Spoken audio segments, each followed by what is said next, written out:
The Great Reawakening is taking place at some of our favorite spots throughout the Low Country, including the Charleston Museum. We're happy to be joined by the museum's events coordinator, Leyla. It's good to see you. To see you as well. And it's great to see you back at the museum. Yeah, it's been great to have our doors back open. We've been working hard on some new exhibits, so we're excited to have guests back into the galleries. And in fact, you're standing in front of one of those new exhibits. Can you tell us more about this? Yeah, so this is one of our exhibits that comes from our archives collection in a great collaboration with the Pastel Society of South Carolina. So the Charleston Renaissance, about 100 years ago in the 1920s, there were some great artists that emerged, including Elizabeth O'Neill Verner, Alfred Huddy, as well as Bonnie Mickle. And so we have paired with the Pastel Society of Charleston to reinterpret some of the etchings in our archives collection, and I'll kind of give you guys a sneak peek. And they kind of reinterpreted it in their own style just a little bit. So it's really fun. It's a great celebration of Charleston and local artists, and it's brand new, and we're excited for people to see it. That's terrific. And it tells a story of the Low Country. We go back into our history and we learn so much through these images. How long did it take to set all of this up? Well, it has been in the works for a few months now. The artists each chose a different etching from a Charleston Renaissance artist and etching in our exhibit. So they each worked on these original works of art for a couple of months. And then between our team, we had all of these framed locally and then just hung up. And over the past 2 or 3 weeks, it's really come together. So it's really turned out beautiful. And the Charleston Museum is a wonderful place for people to really understand the history of this unique and vibrant historic city. So what are some of the other things that people can see when they come to visit?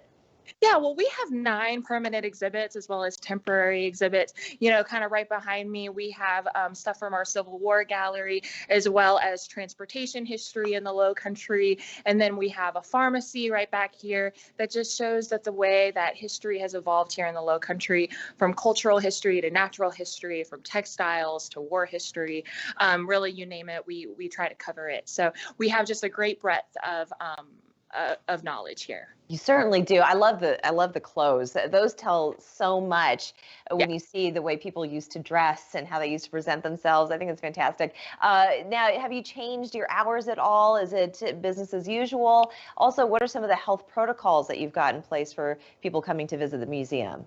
Yeah, absolutely. So our hours are the same. So we have 9 to 5 Monday through Saturday, and 12 to 5 on Sunday.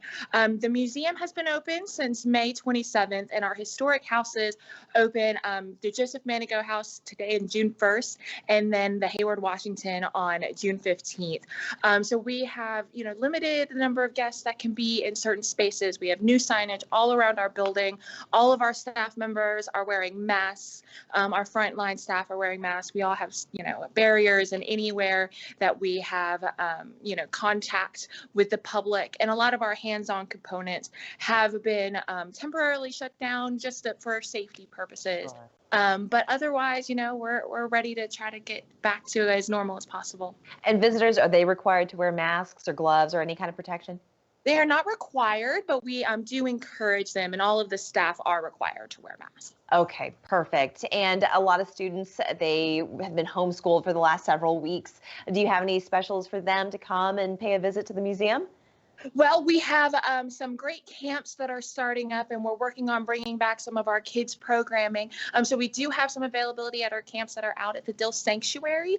So those are outdoors to try to help parents feel a little bit more at ease for children at camps.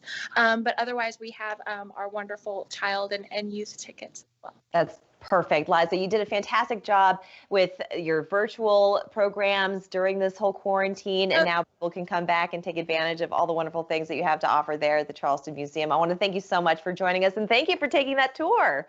Yes, thank you so much. We look forward to seeing you. Thanks. We'll be back after this.